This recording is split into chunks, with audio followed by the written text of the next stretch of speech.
শিক্ষক নিয়োগ দুর্নীতি মামলায় আজ মহামান্য সুপ্রিম কোর্ট নির্দেশ দিয়েছেন, সকল চিহ্নিত দাগী শিক্ষক শিক্ষিকা যারা সাদা খাতার বিনিময়ে, ঘুষের বিনিময়ে, র্যাংজাম, out of panel, OMR manipulation, বিভিন্ন অসৎ উপায়ে যারা শিক্ষকতার মতো চাকরি কিনেছিলেন, তাদের প্রত্যেকের নামের তালিকা সাবজেক্ট ক্যাটাগরি ওয়াইজ এসএসসির অফিসিয়াল ওয়েবসাইটে প্রকাশ করতে হবে। এই নির্দেশ সুপ্রিম কোর্টের পক্ষ থেকে এসেছে। বাকি যারা পড়ে রইলেন তারা প্রত্যেকে যোগ্য।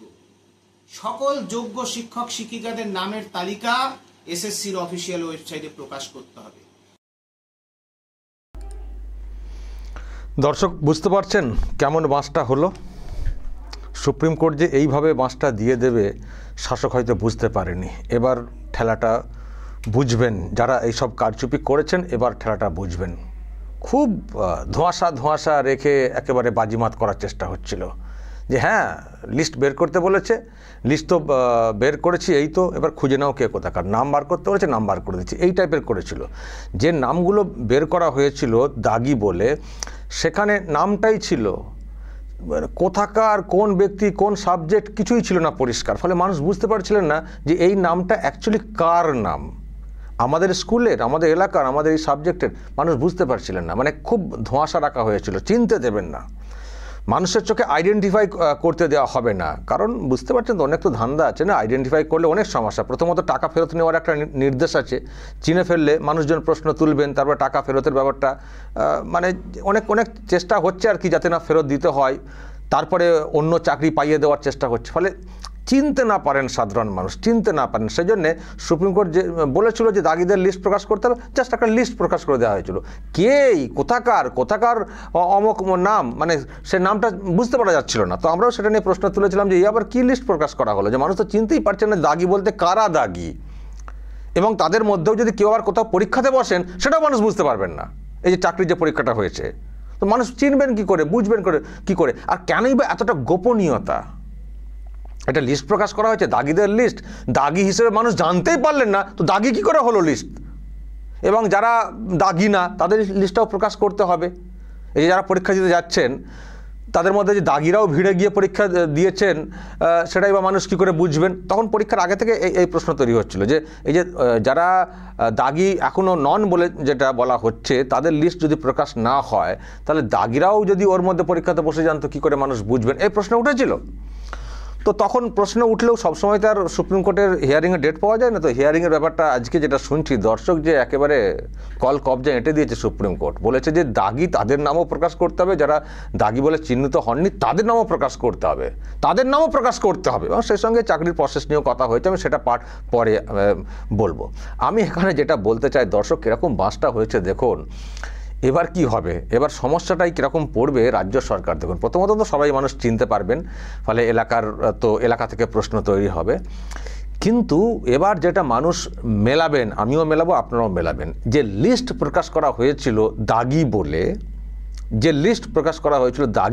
এবার যে লিস্ট প্রকাশ করা হবে দাগি বলে, এবার কিন্তু ট্যালি মানে সহজে করা যাবে।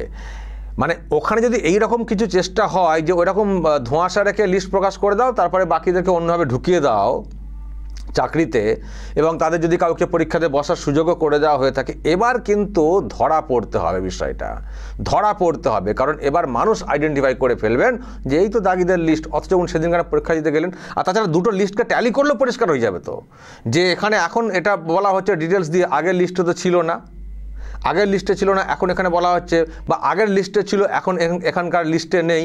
মানুষ কিন্তু এবার দেখুন কীরকম মানে ফাঁপড়ে পড়বে, এবার দুধ কা দুধ পানি কা পানি হয়ে যাবে। যদি কারচুপি করে ওই নাম বাইরে রেখে যদি পরীক্ষাতে, এবং আবার কি যারা দাগি নন তাদেরও লিস্ট প্রকাশ করতে বলা হয়েছে।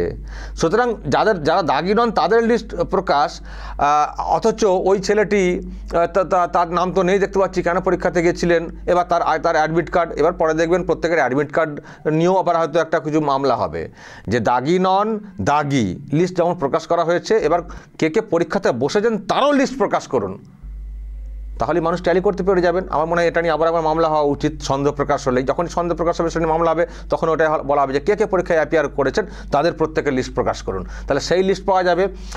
যারা দাগি নন তাদের লিস্ট পাওয়া যাবে, এবার ওখানে কত গোজামিল হয়েছে ধরা পড়ে যাবে। মানে যখন শুনুন, চালাকির একটা লিমিট আছে না, চালাকির তো একটা কথা আছে না, চালাকির লিমিট আছে। চালাকি করতে গিয়ে কীরকম ফাঁপড়ে পড়তে হয় আস্তে আস্তে কিন্তু সেগুলো পরিষ্কার হয়ে যায়। তো এখন যেভাবে এগোচ্ছে বিষয়টা, এবার তো পুরো ফাঁপড়ে সরকার। আর ওদিকে সুপ্রিম কোর্ট বলে রেখেছিল যে একটাও যদি কেউ, চাকরি পেলেন কি পেলেন না সেটা অন্য বিষয়, একটাও দাগি যদি কেউ পরীক্ষাতে অ্যাপিয়ার করেন, মানে বসার সুযোগ নেন, তাহলে কিন্তু আমি ফের সিবিআই এনকোয়ারির অর্ডার করব। সুপ্রিম কোর্ট কিন্তু বলে রেখেছে কথাটা। ফলে এবার যেভাবে লিস্ট এদিক সেদিক এদিক, যেভাবে লিস্ট প্রকাশ্যে আনার কথা বলে দিয়েছে সুপ্রিম কোর্ট, এবার পুরো ঘেঁটে কারচুপি যেগুলো আমরাও মনে করছি হয়েছে ধরা পড়ে যাবে। এবার দেখব পালাবেন কোথায়। ইনি একজন মানে যোগ্য দাবি করেন, মানে দাগি লিস্টে ওনার নাম নেই, সুমন বিশ্বাস, এবং খুবই সংগ্রামী মানুষ, প্রতিবাদ করে যাচ্ছেন। রাজ্য সরকার যেভাবে স্বেচ্ছাচারিতা করে যাচ্ছে সেটা নিয়ে উনি অনেক প্রতিবাদ করেছেন, অনেক জ্বালাতনও পোহাতে হয়েছে, বাড়িতে পুলিশ পাঠানো ইত্যাদি ইত্যাদি। তো ওনাদের বক্তব্য ছিল যারা দাগি তাদের তো না হয় গেল, যারা দাগি বলে চিহ্নিত করা যায়নি তাদের কেন আবার নতুন করে পরীক্ষাতে বসতে হবে, এই নিয়ে ওনাদের দাবি ছিল, প্রশ্ন ছিল। তো সেটা নিয়েও সুপ্রিম কোর্ট মানে ভাবছে বা কিছু বলছে, কিন্তু পরীক্ষা যেটা হয়েছে সেটা সেই মতো করে সম্পন্ন হবে, সেটাও একটা কথা এসছে। আমি দর্শক, আমি ওইসব পার্টে যাচ্ছি না, আমি শুধু চোর ধরার পার্টটাতে এসেছি, চোরটা ধরার পার্টটাতে এসেছি। যেভাবে বিষয়টা সামনে চলে এসছে, এবার একেবারে বাঁশ বলতে কি, মানে একেবারে এবার পরিষ্কার কারচুপি হয়েছে, এটা আমার এখনও বিশ্বাস। এবার দেখবেন কীভাবে ধরা পড়ছে, আর লোককে লোকানো। হ্যাঁ, চাকরি চুরি হয়েছে তবু তার নাম প্রকাশ্যে ডিরেক্টলি আনবো না, লোককে লোকানো যাতে করে টাকা পয়সা না আর কি ফেরত চায়। বুঝতে পারছি কেন তাদেরকে আইডেন্টিফাই করে দেওয়া হচ্ছে না সমাজের চোখে, যাতে করে টাকা ফেরত চায়। এবার দেখুন নাম পরিষ্কার হয়ে যাবে, ডিটেলস জেনে যাবে মানুষ আর প্রশ্ন করবেন, যাও আপনি চাকরিটা পেয়েছেন কী করে পেয়েছিলেন। তো এবার মানুষ প্রশ্ন করবেন, এবার তারও উচিত হবে প্রকাশ্যে বলে দেওয়া, কাগজটা টাকা নিয়েছি, প্রকাশ্যে বলে দেওয়া। আর কি বাকি রইলো, চাকরি গেছে, সমাজের চোখে চিহ্নিত হয়ে যাচ্ছেন, তা আর কি বাকি থাকছে আপনাদের। এবার ডিরেক্টলি গিয়ে বলুন না, যে সবাইকে বলুন না যে আমি অমুককে টাকা দিয়েছি, বা যার কাছে টাকা দিয়েছেন তাকে বলুন টাকা ফেরত দিতে। আর কি রাখলেন। আর সমাজের চোখে যখন চিহ্নিত হয়ে যাচ্ছেন, দিদিমণি চেষ্টা করছিলেন অন্য জায়গায় চাকরিতে ঢোকানোর, আর সেটা হওয়ার পারবেন না, মানুষ চিনে ফেলবেন যে এই তো এখানে এই হয়েছে, আবার উনি অন্য জায়গায় ঢুকেছেন, কারণ দিদিমণি বলেছেন না চেষ্টা করছি আগে এগুলো হয়ে যাক যোগ্যদের, তারপরে ওদিকটা ভাবছি। দিদিমণি এরকম ফান্ডা আছে। তো এবার লিস্ট যখন প্রকাশ্যে চলে আসবে, মানুষের চোখে সামনে চলে আসবে, এবার কোথায় ঢোকাবেন, কোথায় চাকরিতে ঢোকাবে। ফলে বুঝতে পারছেন ওই ললিপপ দিয়ে আপনাদের মুখটাকে বন্ধ করে রেখেছে দিদিমণি। আমি জানি আপনারা অনেকেই ফেসে গেছেন, হয়তো আপনাদের মধ্যে অনেকে মেধাবী আছেন, কিন্তু এমন একটা জাল চক্র হয়ে গেছিল যে অনেকে পয়সা দিতে বাধ্য হয়েছেন। মানছি সবটাই, মানে সিস্টেমটা অ্যাকচুয়ালি মেন যে সেটা যে সিস্টেমটাই হচ্ছে একদম সব থেকে বাজে, জঘন্য। তো আমি তো নিজেই বলেছি যে যারা অযোগ্য বলে চিহ্নিত হয়ে গেছেন, টাকা ফেরতের কথা উঠছে, আপনারা টাকা ফেরতের দাবিতে রাস্তায় নামুন না, দেখবেন আরামবাগ টিভি পাশে থাকবে। তো আরামবাগ টিভি পাশে থাকবে, যদি ওনাদেরকে বাঁচানোর জন্য আপনারা চুপচাপ থাকেন তাহলে বুঝবেন ঠেলা, আরামবাগ টিভি পাশে নেই। আর যদি টাকা আদায় করার জন্য রাস্তায় নামেন যে আমার টাকা আমি দিয়েছি এত টাকা ফেরত দিন, তাহলে আরামবাগ টিভি আপনাদের ফুল সাপোর্ট করবে, বলবো যে সিস্টেমের মধ্যে ওনারা পড়ে গেছেন, ফেসে গেছেন। কিন্তু সেই মুভমেন্টটা আমরা চাই যে আপনারা টাকা ফেরত দাবিতে রাস্তায় নামুন। কোনো ললিপপ আর বিশ্বাস করবেন না, কারণ ললিপপ দিয়ে এতদিন রেখেছে, এভাবে যেভাবে লিস্ট প্রকাশ্যে এসে গেছে, এরপর আপনাদের পুরো দরজা বন্ধ। আর লুকিয়ে চুরিয়েও কিছু করতে পারবেন না দিদিমণি, দেখবেন কীরকম সমস্যাটা হয়। ফলে ওইসব চুপ করে বসে না থেকে রাস্তায় নামুন। আর লজ্জার কিছু কারণ নেই, লিস্ট তো প্রকাশ্যে আসবে, প্রকাশ্যে এমনি চলে আসুন আপনারা, লিস্ট তো প্রকাশ্যে আসছেই। এবার আপনারা চলে আসুন প্রকাশ্যে, আগে টাকাটা আদায় করুন, নাহলে আবার টাকা কে দেবে। এখন দিন থাকতে টাকাটা আদায় করতে শুরু করে দিন। টাকা তো আপনাকে ফেরত করতেই হবে সরকারকে, আর টাকা এদিক থেকে যদি আদায় করতে না পারেন, টাকা আদায়ের দিন। আমি বলছি টাকা আদায়ের লাইনটা দিন না, দেখবেন সবাই যারা বিরোধী পক্ষ আছে সবাই আপনাদের সাপোর্ট করবে। টাকা আদায় করতে হবে, যেখানে টাকা দিচ্ছি টাকা চাই, যাকে দিয়েছেন তাকে বলবেন, দিতে না পারলে তাকে আপনি কোথায় দিয়েছেন তাকে আর বলতে বলবেন, ওপেন করে সব ক্যামেরার সামনে করবেন। যদি কালীঘাট পর্যন্ত লিঙ্ক পাওয়া যায় বলবেন, দেখবেন রাজ্যের মানুষ পাশে থাকবে। আপনারা পড়াশোনা করেছেন অনেকে, আমি জানি সবাই যে অযোগ্য একেবারে সবাই সাদা খাতা দিয়েছেন সেটাও আমি বলবো না। অনেকে আছেন র্যাঙ্ক জ্যাম করে এসছেন, কিন্তু তাও তাদের মেধা ছিল, সেটাও হয়তো আমরা মানি। কিন্তু সবার জন্য আপনারা ওইরকম ফেসে যাবেন কেন, মানে সবার জন্য আপনারা এরকম হয়ে যাবেন কেন। সামনে আসুন, লিস্ট বেরোবার আগেই সামনে চলে আসুন। আবার বলছি চাকরি কিন্তু আপনাদের আর কোনো সুযোগ নেই। সমাজের চোখেও আপনারা খুব বিপদে পড়ে যাবেন। তার থেকে মুভমেন্টে নামুন, সরকারের বিরুদ্ধে সবাই রুখে দাঁড়ান, মানুষের সাপোর্ট পাবেন। দর্শক বলুন এবার কি হবে দিদি, এবার কি হবে? খুব তো লুকোচুরি, plan A B C D E F G H করে জেড, এবার ফিনিশ, আর কিচ্ছু নেই, সব প্ল্যান ভোগে, সব প্ল্যান জলে। এবার মার্কেটে চিহ্নিত করে দিতে হবে।